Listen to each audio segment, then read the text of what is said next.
योग से लेकर स्वामी जी प्रोडक्शन और साथ ही मार्केटिंग के भी आप माहिर हैं। ऐसे इंटरव्यू में जहां भी मौका लगता है आप पतंजलि और पतंजलि के प्रोडक्ट्स की भी मार्केटिंग कर ही देते हैं। लेकिन मेरा सवाल इससे बड़ा है सर, आपने कई चीजों का जिक्र किया, दिवाली की लाइट्स, हमारे भगवानों की मूर्तियां, और सबसे बड़ी वजह यही है कि इनकी कीमत बहुत कम है। हिंदुस्तान में एक बहुत बड़ा तबका है जो नहीं अफोर्ड कर सकता है, जो नहीं महंगी चीजें खरीद सकता है, उनके लिए ये चीजें बहुत लुभावनी है। चाहे उन्हें पता हो कि एक बार चलने के बाद वो खराब भी हो जाता है, आधे तो उनके प्रोडक्ट्स नकली होते हैं। उन्होंने तो दिखा दिया कि टेस्टिंग किट से लेकर विश्व में ऐसी कोई चीज नहीं है जिसका वो नकली माल नहीं बना सकते हैं। लेकिन कीमत सबसे बड़ा फैक्टर है जिसकी वजह से वो तमाम देशों के बाजार में कब्जा कर पाते हैं। इसकी क्या काट है?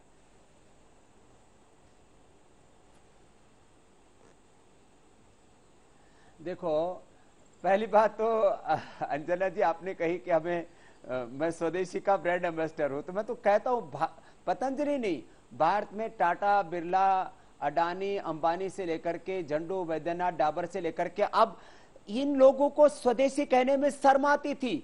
अब कहते हम देश की मिट्टी से हम जुड़े हैं, अभी तक कहां सोए हुए थे। तो मैं तो एकदम ठेठ स्वदेशी, और मैं कहता हूं सब लोगों को स्वदेशी कहने में गौरव होना चाहिए। और स्वदेशी का कहीं जहां प्रचार होता हो तो मैं तो कहता हूं आप लोगों को भी प्रचार करना चाहिए कि भाई देश की मिट्टी से जुड़ा हुआ कोई भी काम होगा तो हम उसके साथ खड़े होंगे। ये खाली विज्ञापन की बात नहीं है, ये देश के सम्मान, स्वाभिमान, गौरव की बात है। जहां तक आपने बात की उसको कंपीट करने के लिए, मैंने अभी बोला, ऐसी हमें पूरी की पूरी कार्य योजना बनानी पड़ेगी। उनको हम क्या क्या फैसिलिटीज दे सकते हैं कि जिससे कि चीन के कम से कम सस्ता नहीं, चीन से अच्छा और कम से कम चीन के बराबर का सामान बना सकें। तो फिर क्यों खरीदेंगे हम वहां से? और ऐसा करने में भारत सक्षम क्यों नहीं है? और बहुत से वहां माल तो वहां से 2 नंबर में आता है, उसमें और चोरी चकारियां होती हैं। तो हम ये सारी चोरी चकारी रोक दें और लाखों करोड़ रुपए का इन्वेस्टमेंट यहां पर हो जाए। जैसे मोदी जी ने कहा कि 20 लाख करोड़ का इन्वेस्टमेंट हम आत्मनिर्भर भारत के लिए, अब इस कोरोना के आर्थिक संकट से बाहर निकलने के लिए भारत में करने जा रहे हैं।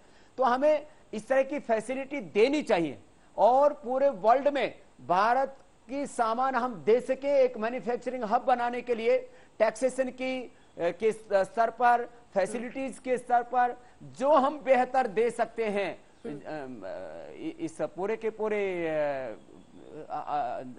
चाइना के इस आर्थिक ताने बाने को तोड़ने के लिए, उसके लिए सरकार को नीतियां तो बनानी पड़ेंगी। अंजना जी, ठीक है, 3 ऐसे सुझाव जो स्वामी रामदेव दे कि सरकार को ये फौरन करना चाहिए, जिसके बाद हम एक बड़ा बदलाव देखेंगे। आपने कहा एक स्पेशल इकोनॉमिक जोन की तरह कुछ जगह बनाई जाए, टैक्स के रिलैक्सेशन दिए जाए। क्या आपको लगता है 3 कदम जो सरकार फौरन उठा सकती है जिसकी वजह से हम देखेंगे कि इजाफा होगा, फायदा होगा?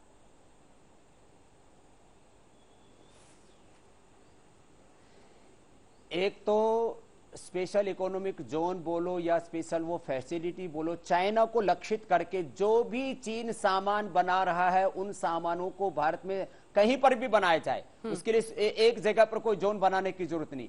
वो हमारे हिंदुस्तान में नॉर्थ ईस्ट से लेकर के पूर्व पश्चिम उत्तर दक्षिण, इधर महाराष्ट्र गुजरात से लेकर के तमिलनाडु, केरल से लेकर के जम्मू कश्मीर से लेकर के उत्तराखंड तक जो भी चीन के सामानों का विकल्प तैयार करेगा उसको सरकार स्पेशल छूट देगी आने वाले 5-10 वर्षों के लिए। एक बात।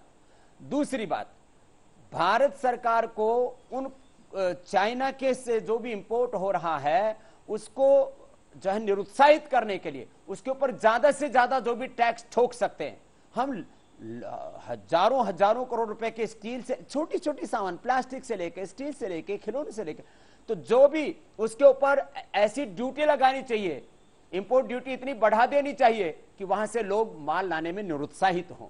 और तीसरी बात, भारत के अंदर भारत सरकार के स्तर पर भी इस तरह का प्रयास होना चाहिए कि जो भी हिंदुस्तान की इंडस्ट्री यहां पर काम कर रही है, मोदी जी ने तो एक बार बयान दिया है, सारे हमारे सरकारी तंत्र को, सारी हमारी जुडिशरी को, ब्यूरोक्रेट्स को, मीडिया को, समाज के जितने भी प्रबुद्ध वर्ग हैं, सबको मिलकर के इस तरह से पूरा वातावरण देश में बनाना चाहिए। और ये वातावरण मैंने साउथ कोरिया में देखा है, ये जापान में देखा है, इजराइल में देखा है, यहां तक कि अब अमेरिका में भी ये पागलपन, ये जुनून सवार हो रहा है कि हमें अमेरिका को जो इतना बड़ा आर्थिक शक्ति का एक महाकेंद्र है, वो कहता है कि मेड इन यूएसए, इसको इतना गौरव देना चाहिए सब दिशाओं से कि लोग फिर भारत को पूरी दुनिया में जानने लगे, जो मोदी जी का भी सपना है कि हम लोकल को वोकल करें कि भाई अब पूरी दुनिया में भारत छा सकता है। और भारत किसी को सताने के लिए नहीं है, सबको आगे बढ़ाने के लिए, यह खास बात है। अमेरिका के पास ताकत आती है तो पूरी दुनिया में अलग अलग तरह के कई कर्मकांड करता है, सबको पता है। चीन के पास ताकत आएगी, वो पूरी दुनिया में विध्वंस करेगा। भारत के पास ताकत आएगी तो सबको आगे बढ़ाएगा। ये एक सामूहिक विचार देश में पैदा होना चाहिए। अंजना,